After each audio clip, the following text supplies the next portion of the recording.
Sheesh mama, we are back with another video of Phantom, picking up right where we left off. Let's go ahead and just start the game right now. What? I thought we already did episode 1. I thought we're in the middle of episode 1. Oh, I hope we didn't just start over. Frank and Nora have been married for 8 years. They suit each other well, though Nora isn't exactly thrilled about Frank's job. I don't think we... Okay, we definitely didn't start over. Okay. Picking up right where we left off, is there a way to review our notes, our previous notes? That's the radio. I don't know. In our settings, maybe? No, definitely not. Definitely not. Journal? No. Corkboard? No. I don't think there's a way to review notes from maybe like previous plays. So either way, there's a few women that died. Most of them were from different areas and countries. 2 of them were from the same country. I think it was Russia. And then there was one man that died too. Most of them were all killed in the same like MO, in the same way that the murderer wanted to be killed. But the guy was a little different. Like I think the girls were like, I think they were stripped of their clothing and then like wrapped in plastic or something like that, if I remember correctly. Either way, this is a brand new game that was released by the developers of Prior Plot, and I will link the I'll link the game where you can download it in the description of this video down below. I'll also link the Instagrams of the developers. That way you can give them a follow and you can see any kind of updates that might be in store for Phantom. So let's get back into our laptop. Who are we talking to? Jane. Who is Jane? We can see a little bit about Jane. The last time I saw Jane was back in our freshman year, and even then she was strikingly beautiful. Her fascination with the police force and serial killers might suggest she had a few quirks, but I hope it doesn't mean she's a bit creepy. Probably not. I mean, maybe, but quirks aren't a bad thing. They're not a bad thing.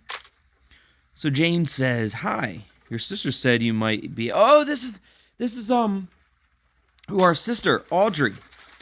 I think this is our sister, right? Yeah, little sister Audrey. So Audrey is setting us up with Jane. Oh, this is our little date. Okay, might be able to help me.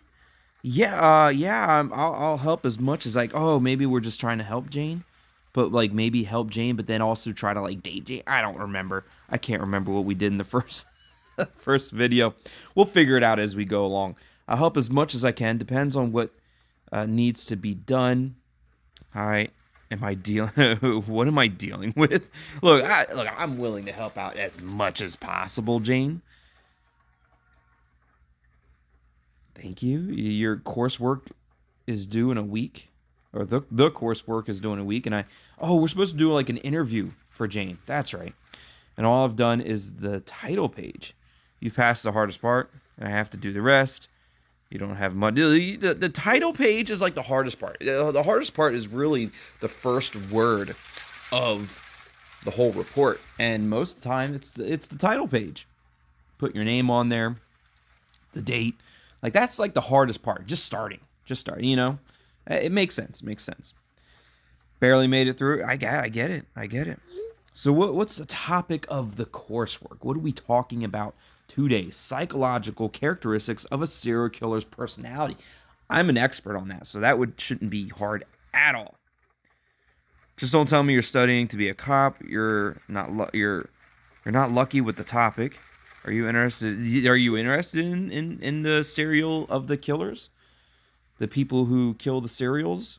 The basically the ones that like, serial killers, those are the ones where they eat all the cereal out of the box, but leave just a little bit to where they don't throw the box away. But then when you go to get your own cereal, you pour it in a bowl and it doesn't even cover the bottom of the bowl. Those people should be thrown in jail for life. Like that's the worst. Those are the worst types of serial killers because they just kill your entire cereal vibe that morning, and then you go to work just pissed off because you were expecting a delicious bowl of cereal.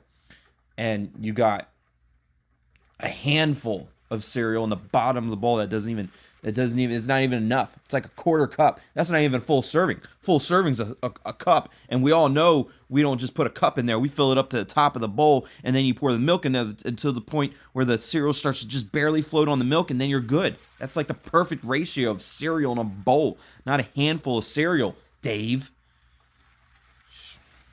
Anyways. Well, sounds like I'm a bit crazy, but yes, I've always been interested in the murder investigations. I chose the topic myself. Term P1. Can we read it? Okay. Coursework. See, this is the title page. This is the hardest part. You know, all the font and the colors. It takes time to get the title page presentable. Coursework on the topic: psychological features of the personality of a serial killer, by Jane Pulaski. Perfect. The topic fits the atmosphere of our city quite well. I think I can. Look, I'm pretty sure I can. I'm pretty sure I can help. Really? Have you investigated any serial murderers? I didn't have to. You could look. You could say I kind of did, in a way. Like, I'm not necessarily, like, my name's not on the reports, but I did all the work, you know? In fact, it's extremely rare for someone to become a serial killer. In most cases, the killer is found after their first victim. The last series of murderers was about 13 years ago. If I'm not mistaken. Seriously? I thought there would be more in our city. What about the two cases, what about the case 2 years ago? When some creep shot school children in Dayton Avenue, all the newspapers wrote about them. We call those mass murders, right? They're not necessarily serial killers, more like mass murder. Serial killers is kind of like over a long stretch of time, over a long period of time, with a bunch of different killers. Not like within 5 minutes you take out a bunch of people. You know, that's not what we're talking about. They kill many people in one episode in one city. Hitmen and other contract killers can't be considered serial killers either. Hitmen and other contract killers aren't serial killers. They can't be considered serial killers either. They don't choose their victims for personal reasons. Their motives are money, not the act of killing. Yeah, I mean, they don't really choose. They're not the ones choosing their victims. They're just doing it for money. They have no personal ties to the victims. You know, even if they're strangers, you know, like even serial killers are targeting strangers, whereas hitmen aren't necessarily even targeting strangers. They're just doing it for the money. You know, it's not so much the act of killing as it is for the money. So who could be considered a serial killer? A killer becomes a serial killer when they kill two or more victims, more than two murders with long pauses in between. Honestly, don't know the answer to this, but I think it's that one. I don't think it has to be long pauses. It could be short pauses with long intervals in between. Sure. I mean, but define long interval. A day, a week, a month, a year. Pretty sure it's not that long. But we call these periods cooling off periods. You can use this term in your coursework. Here's some material for your work. You can use this term in your coursework. Your professor would be surprised that you know it, as a matter of fact. So the creep who killed a family in Madison and Belmont a few months ago can be called a serial killer. He first killed his wife and child, then killed his mother-in-law the next day. He could be called a despicable bastard. But he's not serial. Look, he's a despicable bastard. The guy just lost it. The police caught him at a gas station covered in blood from head to toe. But not serial. So who was the last serial killer here? Oh, that was Paul Denise Reed. He was caught in 1997. He was caught in 1997. Sentenced to death for 7 murders. Before him, there was Michael Magliolo in 91. Got life plus 50 years on top for sexual assault and murder of Donna Bucket. He confessed to 12 more murders, but wasn't charged as he provided no evidence. terrible. Just damn horrible. It's terrifying to think this has all happened on the streets of our city, not just on TV. Still want this topic in your coursework? Exactly. You knew what you were getting into. Look, it's terrible. It's interesting to understand what goes on in the minds of such people, if they can be called people at all. No, I mean, kind of, but not really. You can start by studying their cases. First, you need to understand the basics in terminology. Yeah, we can start by studying their cases. The topic is very relevant. Murders that happened in our city. Good material for work. Thank you. You're very welcome, Jane. You know, we could talk more about this, like over coffee or something like that, if you're interested. You know, it's up to you. When I finish this, I'll write to you. And be sure to send me the results. You owe me. You owe me a strike coffee off that list. You just take me out for a beer. Definitely. I got a date with Jane. Whoa, radio. Good evening, Nashville. We have some breaking news that has shocked the city. An investigation into local government corruption has uncovered a disturbing scheme involving several high-ranking officials. According to sources close to the investigation, these officials accepted bribes from local criminal organizations in exchange for turning a blind eye to their illegal activities. The scheme is alleged to have been in place for many years, with bribes amounting to millions of dollars. The FBI and local law enforcement agencies have made several arrests in connection with this case, including several high-level officials. We will continue to follow this story closely and bring you updates as they become available. Corrupt politicians. Terrible. All right, we got Frank. I'm already at the station. What was Frank doing? Frank was the police officer, right? Good friend of mine for years. Despite Detective Batch, he often finds himself needing my assistance. Right. So Frank is the detective that always asks for my help, even though, you know, Frank's the detective and Frank should be figuring out how to do the job, but he always needs my help. Like, I have to do the job for Frank. It's kind of messed up, Frank, but whatever. I don't even get paid for it. I just do it out of the kindness of my heart. So, anyways, let's start digging through this pile of crap. Look, it's about time, Frank. We have more problems here, Barry. The pathologist's report came in. Here's the case, okay. So, Dr. Shelley Pierce. Body, 72 Gilmore, Alex. Death occurs between 11:25 and 11:45 on the 20th of November, 2010. Death occurred from ruptures of brain tissue caused by a gunshot. The size of the bullet matches the shell casing found at the crime scene. Traces of whatever that is, a drug based on the molecular formula of heroin, were found in the victim's body. All other bodies were killed by an identical shot to the head. It's also noteworthy that all the other victims had heart failure, pulmonary edema, and tooth decay, which clearly indicates drug addiction. The bodies of the victims, except Alex Gilmore, contain signs of cooling of the skin tissue. It could be assumed that they were kept in a freezer to avoid rotting and decay of the body, which means that they could have been dead for a lot longer than Alex. Interesting. And Alex was 72 years old? Is that what that means? Body 72? Sheesh. He was killed yesterday at 11:30 p.m. Other victims were killed earlier. But how earlier? We don't know, because they were kept in freezers and found in the container.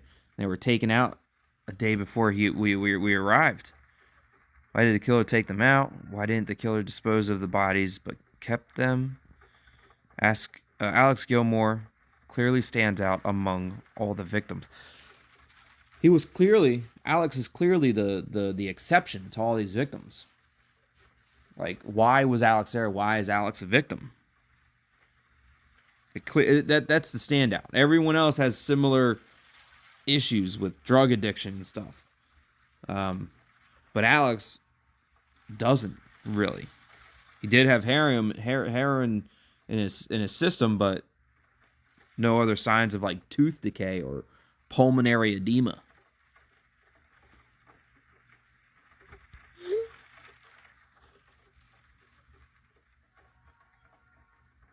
Feels like the killer was preparing for this.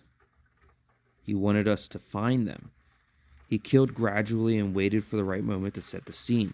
And I think Alex Gilmore is the key to solving the case. I think so too. It looks like we're dealing with a real psycho. Maybe we wanted to say something with these murders.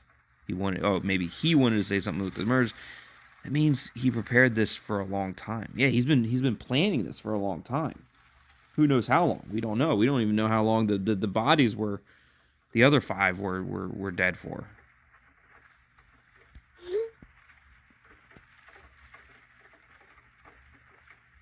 That means we're dealing with something new.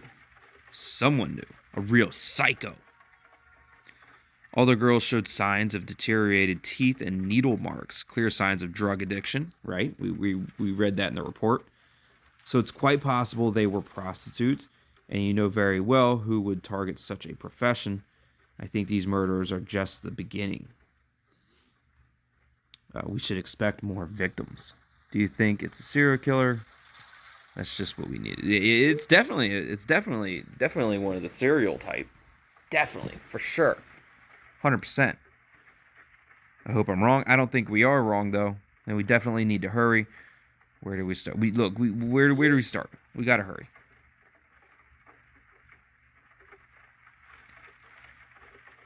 What does that say? Mikescu is currently working, talking to the hotel staff. Maybe they know something interesting about Gilmore. Okay.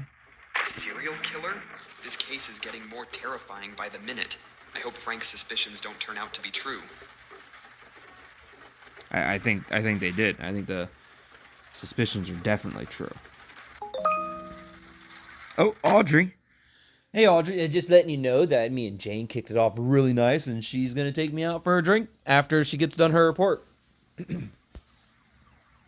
I was told about a restaurant that serves ramen. Oh, I love ramen and Japanese soup.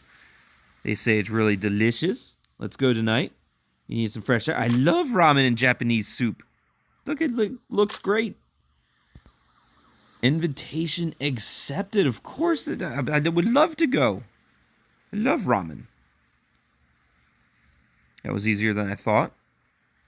Your work ends at 6. When would you like to meet? Audrey.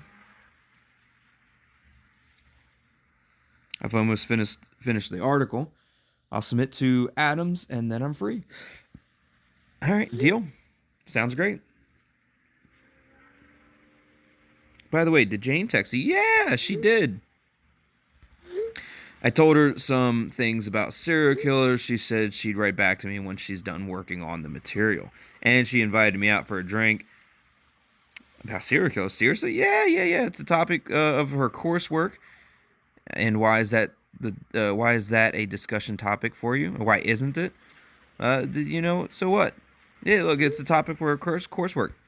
I agreed to help her, not to flirt. Although we did set a date to go get a drink. So, but that's not my fault. It's not my fault that I'm just a super charming type person. Got it. Did you intentionally double every letter to emphasize the sarcasm?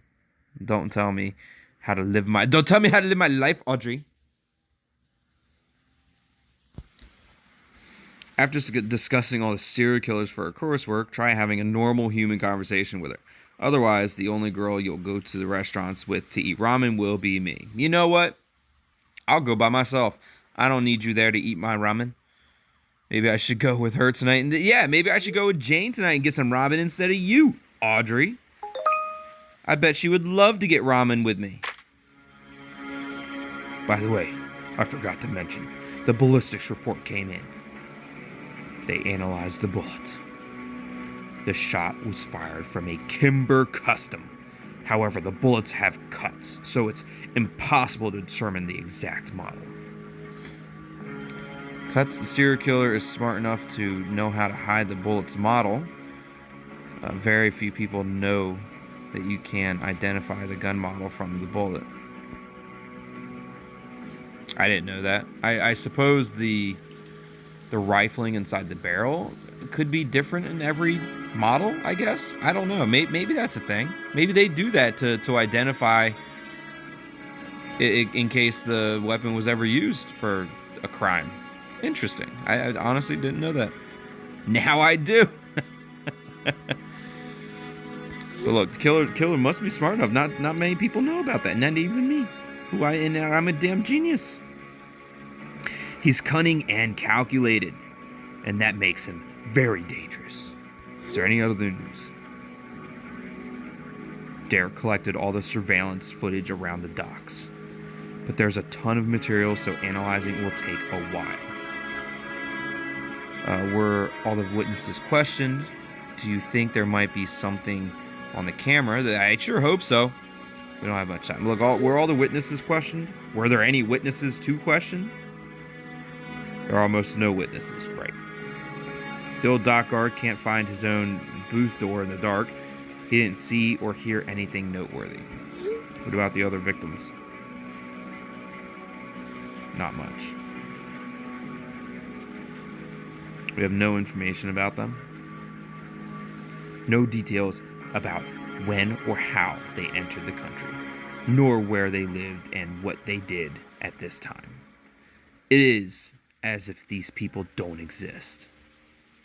We'll have to contact their home country's police and request information. But that's just another headache and a mountain of bureaucratic crap to wade through. Got it. So we're in a pretty bad spot. This case could gain international attention. Ooh, it could. It could. I don't know if that's a good thing, though. But it could. Let's hope it doesn't come to that. All right, then. Looks like Mikescu just arrived. Stay in touch. Who are these people? Why is there no information on them? They couldn't have just appeared out of thin air. We have no idea yet. We have no idea. Who's this? Roger. Hey, Dalton. My name's not Dalton. My name's Barry. In the Vice Department, Roger is considered a rising star, having been assigned to the notorious Kearns cartel case at just 28 years old. While I'm decoding dealers and suppliers' messages from the comfort of my home, he's out in the field with his team, donning on bulletproof vests and chasing down the bad guys. Hey, Dalton, can you send me the original of the latest ciphers from the Mattias gang? Is my last name Dalton? Like my Barry Dalton? That's probably right. You can just call me Barry, Roger. I can, no problem. All right, right now, yeah, I can. Here it is, right there. Something happened? Probably not even gonna tell me. Not really. Oh, that's a weird ciphered message. Oh, I bet I'm gonna have to decipher it. Or maybe it's already deciphered. It looks like it might already be deciphered. Goods for Melton and chickens. Take Brick and Donnie with you. Come after 4 p.m. Meeting tomorrow in Midtown near the Maltese Falcon. Take the product there. There will be Sylvester's people. Stop by Eddie's for a weapon. No stupid moves. Grauman Street, Building 23, 5th floor, Apartment 58, Francis Fain, quickly and without witnesses. Today at 8 o'clock, behind the Sunset Cinema, without weapons. Just forgot my work laptop at the office, and I urgently need the decryptions for a report. Working late. How's the case going? How's the case going for you, Roger? I'm eager to get a warrant for that scumbag. If we nail him, we might squeeze out some info on the Kearns. You think Mattias will rat on the Kearns? I doubt that clown will talk. He might, though. We have no choice. That piece of trash only thinks about himself and how fat his wallet is. The prosecutor will pile every charge possible onto his case, and that son of a bitch will have no choice between 30 years of picking up soap in the or ratting out his people and sitting at home with an ankle monitor for a few months. I think he'll end up getting a new passport and running across the Mexican border. He won't last long alive either. Yeah, either way, he's not going to last long alive. Whether he's at home with an ankle bracer or in the shower. Kearns doesn't forget snitches easily. It's not my problem. How Mattias will protect himself from Kearns, we won't pass him through the witness protection program. He doesn't qualify. And if Kearns wants to settle scores with Mattias, I won't shed a tear. Mattias was a scumbag. Agreed. Good riddance. I doubt anyone will miss it. Yeah, I don't think anybody's going to miss Mattias. Maybe his bank lawyer. Sure. Maybe one person. But he's not even going to miss Mattias. He's just going to miss Mattias's money. And you? What are you up to between decoding cartel ciphers? Lately, there's been less of those. Nothing special. Frank gave me an interesting case, wasting my life away in the four walls of this old apartment. Nothing special. I did meet this girl named Jane, though. Spending all day in this empty, soulless apartment. Sounds a bit depressing. It does not just sounds like it, but it is. All right, talk later. If Mattias spills anything on Kearns' gang, let me know. Roger seems like a nice guy. He says, all right. Roger was put in charge of the Kearns drug cartel case 2 years ago. In that time, he's caught him numerous times, but that bastard has enough connections to always get away. The cartel and its members often use encryption for their major deals, so they brought me in to help. At first I hesitated because working in the vice department is a constant headache. Plus, there's always the risk of ending up in a garbage bag at the bottom of a river. But Roger convinced me, and now we're working together. Hopefully I don't end up in a garbage bag at the bottom of a river. Frank, we were just at the Gilmore's hotel. Uh-oh. The Hilton knew.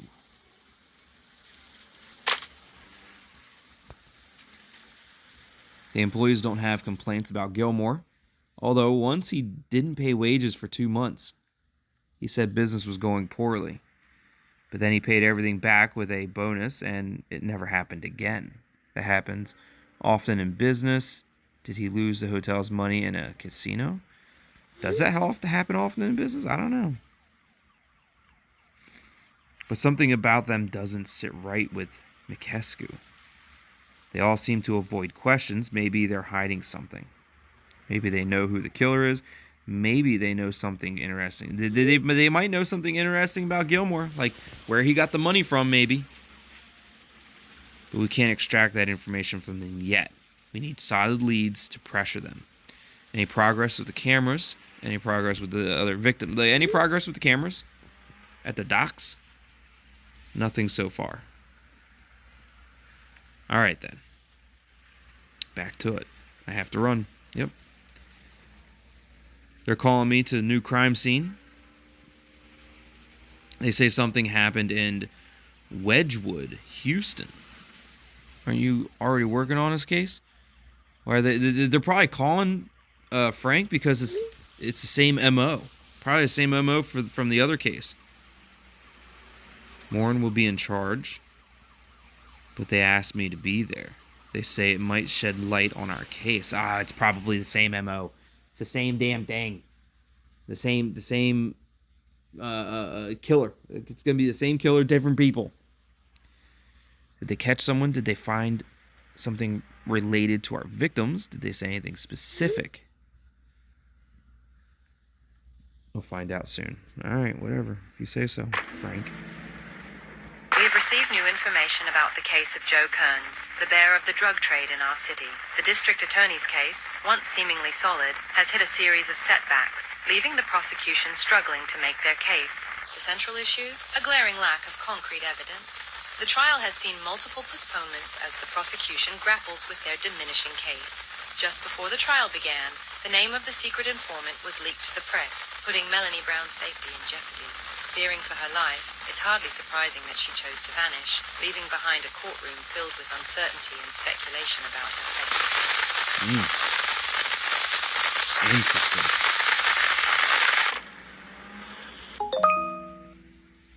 Oh, Audrey, listen, Barry, here's the situation. Oh, you're going to cancel our ramen meal. Can't go to the restaurant tonight. Come on, what happened? What the hell happened, Audrey? I skipped lunch for ramen. Renner's informants called. They said something serious happened at Felton and Silman.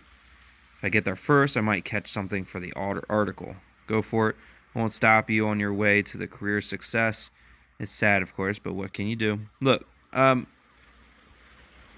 I'd be selfish not to, or I'd be selfish to stop you from your career success. So this is a big opportunity. So this is your chance. Take it. And then you just owe me 2 ramens later. That's all. You just have to buy me 2 ramens to make up for it. Maybe it'll get published on the second page. Maybe the first page. If it gets published on the second page, you owe me a drink at the bar. I won't even skimp on craft beer. How generous of you. It sounds delicious. Okay, I'm off. How you getting there? Is it far? How you getting there? Can you drive? I'm already ordering a taxi. It's not far to go. Wedgwood, Houston. Frank's going to Wedgwood, Houston. Oh, no. I have a bad feeling about this. Yeah, me too. Frank's going to Wedgwood, Houston. I know you're currently working with the Vice Department on the Kearns drug case, but I'll ask the boss to assign you to us. What happened? What happened at Houston? Wedgwood, Houston. Something definitely just happened. We were right in our assumptions. We have a serial killer. Slow down. Give me more details. We found another body. But this time the killer left a note. And the documents of Alex Gilmore, which we couldn't find anywhere. Oh no. This isn't good. We're going to need your help. Of course you are, 'cause I'm a damn genius. Can't you handle this without me? Why me? Why has it got to be me? I'm not a detective, Frank. You're the detective. You do it. That's the problem with this case. He didn't just leave a note. He left a cipher. He left a cipher. Yeah, he left a cipher. I damn knew it. I'm gonna have to decrypt a cipher. It's really strange. Interesting. The case is getting more and more mysterious. Love it. Very interesting indeed. Last thing we need is a serial killer in the city. Don't drag me into this. All right, look, I'll try to help. I'll do it. I'm ready for it.